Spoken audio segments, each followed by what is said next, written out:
Hey tasters, I'm in Yorkshire.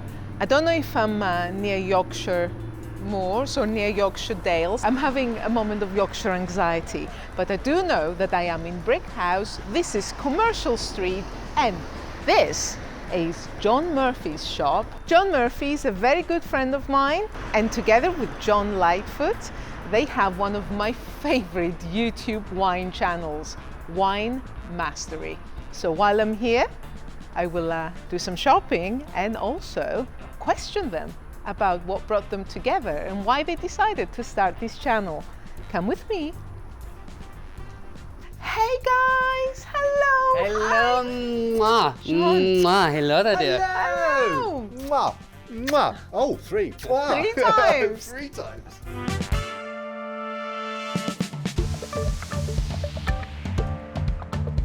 Hey tasters, I'm in Brighouse in a shop whose name I can't pronounce, but this is the owner, help me. The name is Chervik Fine Wines and Cheeses.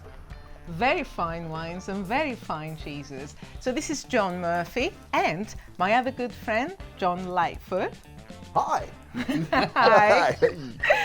Together, they have one of my most favorite YouTube wine channels called WineMastery. WineMastery. It really is pure entertainment and wine knowledge.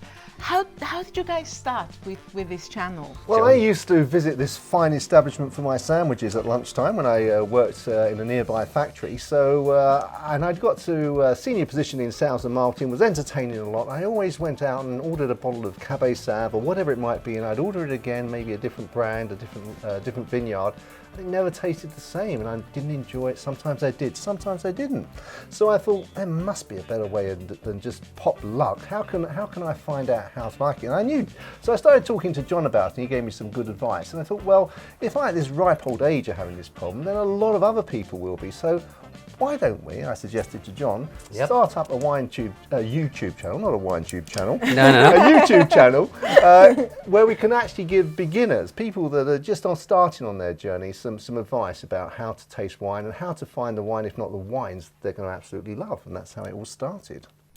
And you are a great team. The chemistry between these two is incredible. I am addicted to this channel. The reason it's incredible is because he's the only one that laughs at my jokes. I do hear them quite a lot as well. Like, a lot. But they're funny every time. Honestly, they get funnier every time.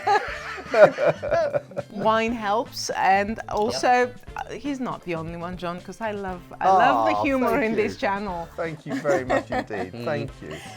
So I was just going to say that we also look at your channel, and we really admire the amount of research you put into your channel. I mean, we feel that we do fly by our pants a little bit. Yeah. Oh, but, definitely. But you really go into it. You're really good. You've got some really good tips, as I'm sure your viewers, if they're watching this, already know. thank you, guys. No, you're more than welcome. It's fabulous. Oh, that does mean a lot. So you are the in-house wine expert then, because you've worked in... Well, the shop's been here for about 35 years, and I've been here for about 25 of those. So I wouldn't say... You're not old enough to have been here for 25 years. You'll have me blushing. Stop that. Well, maybe I started when I was 7, obviously. It was a long time ago. But no, I mean, just as John said there, it's more for, there is a lot of pretentiousness in the wine world, and John was asking how, you taste this or that, and the wine's there to be enjoyed. Alcohol is there to be enjoyed. Hence why we kind of started this off all very kind of tongue-in-cheek almost, wasn't it? Just trying wines, giving our opinion on them, and it's just got more and more fun. And more fun. We've got to meet some fantastic folk, of course, and we also get to go to lots of lovely places, and we get, more importantly, to drink. Quite a lot. So that's a bonus. And call it research. Yeah, well, definitely. Yeah, product knowledge right there. So yeah, that's one of the bonuses, isn't it, Johnny? And it is good fun. Lots of fun. It is good fun, and I think one of the strange things actually since I've been doing this wine tasting with John is I actually drink less wine, believe it or not. When I say that, in volume terms, because in Yorkshire we're known for not spending our money rashly and keeping it quite tight to our wallets. Some of us are. Are you more extravagant? Yeah, I know. He tells me down to the penny. I'm just bitter about everyone. However, But I actually now, when I'm drinking wine, I actually don't just sort of guzzle it down. I do take my time with it, and therefore I don't drink as much because I'm actually enjoying every sip. And the really extravagant part is if I don't like a bottle of wine now, I won't drink it. I'll just move it to the side and move on to one that I do enjoy. And that does hurt part of me. There's an inner tension. I can only imagine as you leaving it on the side there, just let it go. I think you do tend to, find out more about wine. Because it's more just like an interest and a hobby and a career, all of these things. So we're quite lucky that we get to, our job is drinking and giving our opinion on it. Yes. I enjoy it thoroughly. I enjoy especially the fact that you are completely honest all the time.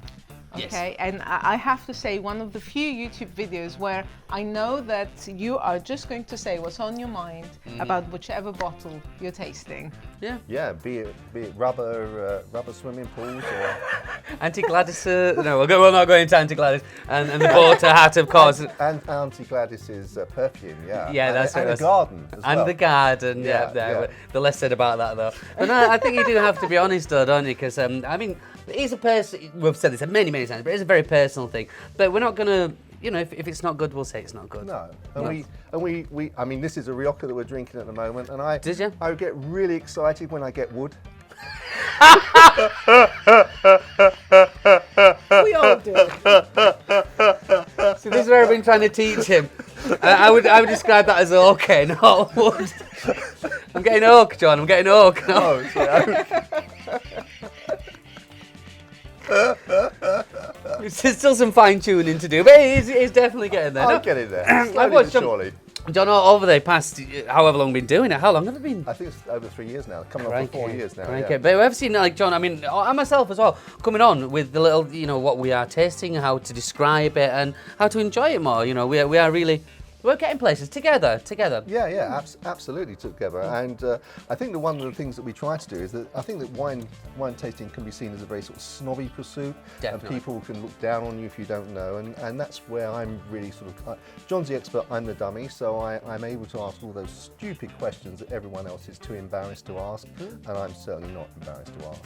And you tend to find there are a lot of people out there who have said, I do a lot of private tastings, and you'd be surprised how many people, you can see them holding back because they have this question that they've always thought about, even so much as, why is a red wine red and a white wine white? Because some people don't know that.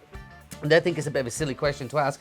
But obviously when I'm doing my tastings, you can see them, the first glass or two, they're always a bit nervous and kind of withdrawn, and then after about 8 or 9 glasses, suddenly I'm getting all these questions. Not all about wine, but I definitely get a lot of questions, and it's nice that they can ask these questions, and you can give them an answer without, being patronising or. Yeah. And the more they know, the more they enjoy, and the more they go buy wine, the more they want to explore the product as well. So it's a win-win thing, really, isn't it? Getting out there. It really is. Introducing people to wine.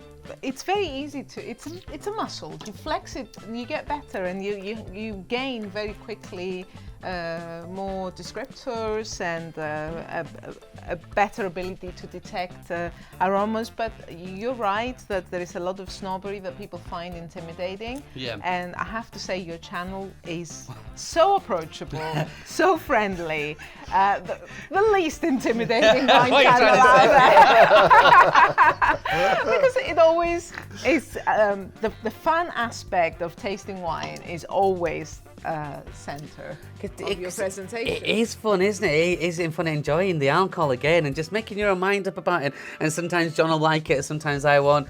We don't beat each other up about that. We'll just kind of pray off what do you like, what I don't like. And it's nice to see because it's someone else's opinion as well. Because it's that whole thing, throwing your own opinion out there. Absolutely. And because you can push it on people, can't you? Yeah, and if It it is subjective. It is Massively so. subjective. Yeah. It's very subjective, and people don't always admit that. There seems to be this suggestion that, of course, if there's a flaw, that's a different matter. Yeah. But whether you like wine or not, any opinion is valid. Of course it is. You should never feel intimidated No, about. we've seen that with the prices that we've gone from some very kind of well-priced wines, some very expensive ones, and the expensive ones aren't necessarily the better ones for us, just because we've tasted them. We thought perhaps they're just not our style. We're not picking up on this nuance or whatever. It's just something we wouldn't do. Where a lot of people do think, you know, the more expensive, the better. It's not always the case. No, and I think that it was the £300 bottle of champagne was the one where we tasted it and we thought it was. Where was I? What a good night that was. Oh, yeah. Can you remember, Dad? All that did we have 4 bottles to try that night? And you remember that? Barely. I had a driver for that night. I needed one. But yeah, that was a really good example because it was a lot of money. If you go back onto our videos, you'll see it. And I think we tasted 4 champagnes that evening, didn't we? It was the Paul Roger came out the top on that one, if I remember rightly. But again, you know, comparing it was a £50 bottle of Paul Roger to the £300 bottle of the Aces, wasn't it? And the difference was, you know, the £50 was much better. more, yeah, of course. Much better. But again, personal preference, isn't it? Personal taste. Absolutely. Subjective. Absolutely, and I think that's why if you go and you taste a wine and you know it's a wine that an expert, inverted commas, has said this is the wine to try, and you don't like it, there's a sort of tendency for people just to assume, well, that's the best. If I don't like that, I'm not going to like any of it. But in fact, that's just the wine they think's the best. It's not necessarily what you think the best, and the only person in this is you. You're what counts. It's what you like that counts. Absolutely. Yeah. And that is such a positive message. I think it's very important for more of us to actually say this, that your opinion is, because you're paying for the wine, you're buying the wine, you're the one who's going to drink it. Yeah. So why should you be reading reviews or taking what anybody else says? Because at the end of the day, we're all different. Of course, yeah. And I think our videos do give a good kind of cross-section on that, because we've tasted some very well-priced ones, some very expensive ones. We've over the course of the years we've been doing it, we've gone from different countries, styles, grapes. We've gone through all sorts and reviewed quite a lot. And I think it's a really good start off for people who, as this is what we're putting out for people who don't know about wines, because you get to go through a whole range of, you know, just the one Chardonnay grape from all these different countries to see which your style of Chardonnay might be. It's a good, and we taste wine, so you know what to drink. We put it for ourselves. For you. Exactly.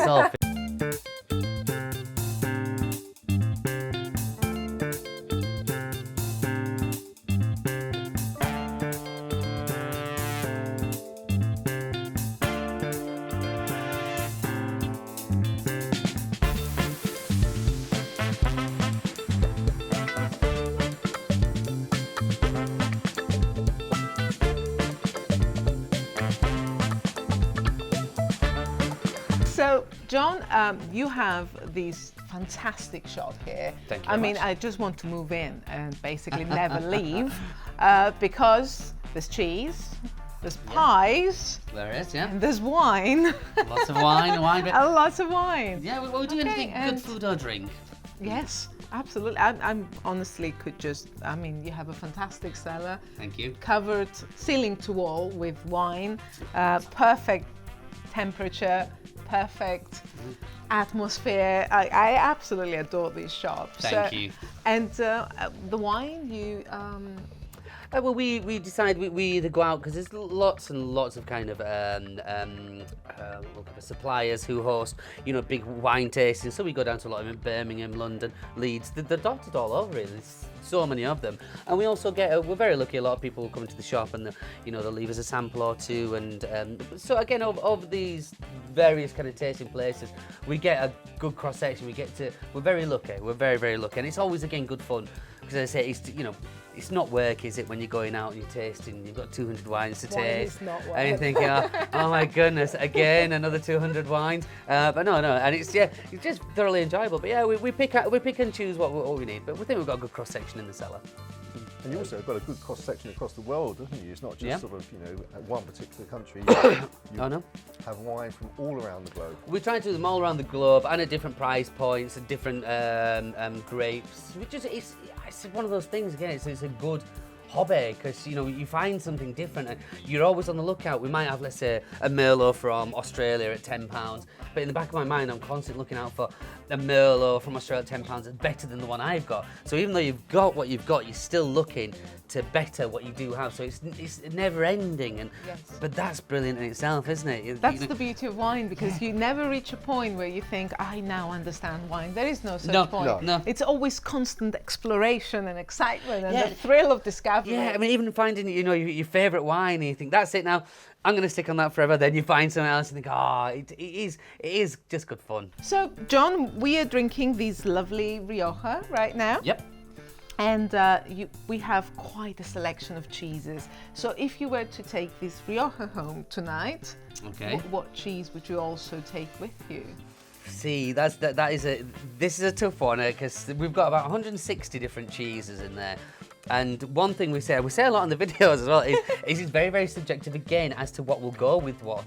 But I do a lot of private tastings. We go out and do them, and we always have usually 6 wines matched with 6 cheeses. And I'm so very lucky in my job. All I do is stand here all day, eating cheese, drinking wine, and thinking, does that go with that? Will that pair with that? Which is obviously going to lead to some problems in later life, but we'll cross that bridge when we get to it. But if I was to be pushed onto one, I would probably say for this one in particular, the cave-aged Gruyere, which is a Swiss cheese. The Gruyere is well known. Usually it's matured for about 4 months. This one's matured for about 14 months. So it's more for eating, really tasty. Typical Swiss sweetness, nice and rich, little salt crystals in there. That's all I need. Like my evening is made if I could just go home, have a bottle, maybe two of that, nice chunk of the cave-aged Gruyere and a good book. That's all I need. I will be living with several And I'll samples. Not stop you. I don't think you can stop me. Don't take me on. I fight hard for wine and cheese. I'll just stand here.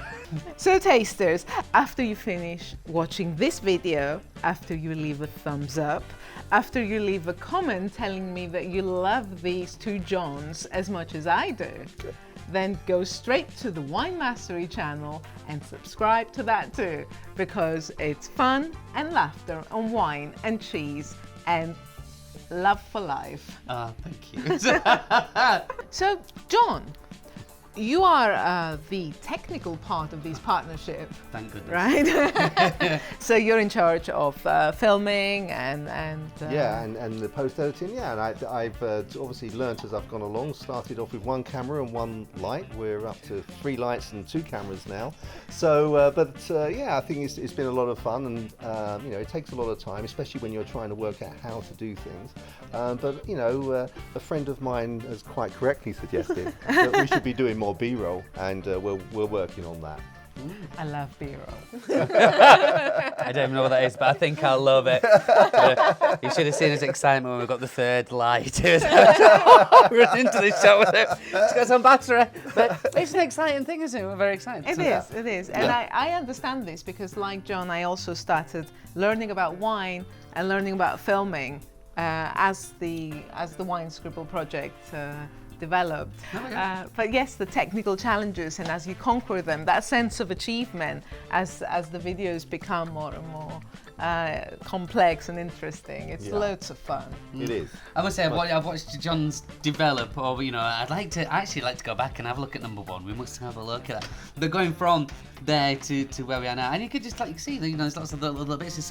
You're never going to get bored. There's so many other places. Yeah, and there's so much, you know, so much you can improve, and you can see where you can improve. And I was doing an interview yesterday of 2 young ladies down in the south of England, and we were doing it inside, and I'd got the lights all set up, and we were filming, and I noticed post-editing, so too late now, but the sun was coming in and out, and so the background's going bright and dark and bright and dark, and it's quite distracting for me, but probably the viewer will maybe not notice it because they're just listening to the conversation, hopefully. More reason to make these compelling, cover up for the technical challenges. But yes, I've had videos where I've had technical difficulties, and some things are unfixable. But you can see how we improve video on video, and it's that's another journey. That's yeah, of course it is. Yeah, it is. I think, you know, sometimes you think you're doing something clever. I remember we had two mics into one, and I thought, make sure I don't say anything because it was just on the one person. So I turned my mic off, and then in post-editing, it was like, it really sounded awful. It made their voice sound really awful, and there was nothing I could do. But hey-ho, we learn. Well, that's it. We learn lessons. It's all trial and error, and that's exactly what wine is. Trial and error. You know, nobody knows anything really. Continues learning. Gosh, yeah. I don't think you can, like you say, don't think there's any pinnacle where you'll say, right, that's it now, I know all I need to know about wine, and I've found the best one, never need to do anything again. My funny story in terms of going to learning about wine was I went into this very, very smart restaurant, and I asked, the wine waiter came on and he asked what he wanted. I'd already spoken to my customer and understood that they liked Chateauneuf du Pape, so it was pretty easy, but there were several 2 Chateauneuf du Papes in the wine list. So I asked the winemaker, I said, excuse me, could you tell me the difference between this this Chateauneuf de Pape and this Chateauneuf de Pape? And he bowed very reverently and said, certainly, sir. This one is red and this one is white. Oh, John. Oh. But again, if you don't know, you don't know, and that's the thing. You should be able to ask any question. You should. Absolutely. At least he didn't laugh at you. No, he didn't. One of the other things that I've actually learnt now to do as well in restaurants, because we did a sampling where we tested, we drank wine straight out of the bottle and we also decanted it and we tasted it. And there is a significant difference. Well, I tasted a difference, certainly you did. And so now when I go into restaurants, even if it's a cheap bottle of wine, I don't care. I still ask for it to be decanted because it just helps with that flavour. So good, yeah. I always do that now. It makes such a big difference. Oh, it does. It Such a big difference. I think a lot of people don't know that, do they? Same as on the same line, when I have a cheese board at the restaurants, exactly the same thing.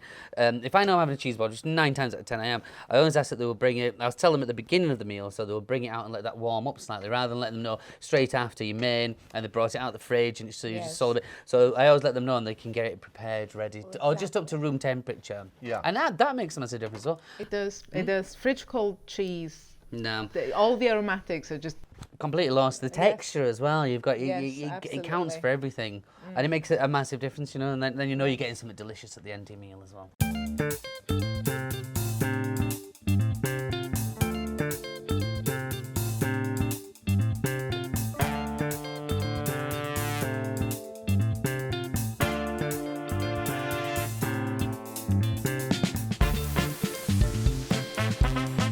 Tasters, if you've enjoyed this video, please give it a thumbs up, leave a comment below, tell me how much you love John Murphy and John Lightfoot from WineMastery, and then go visit the channel and enjoy the chemistry between these two guys. Oh, thank you, lovely. Thank you very much. I will see you on the next video. Chin chin. Chin, chin. Cheers!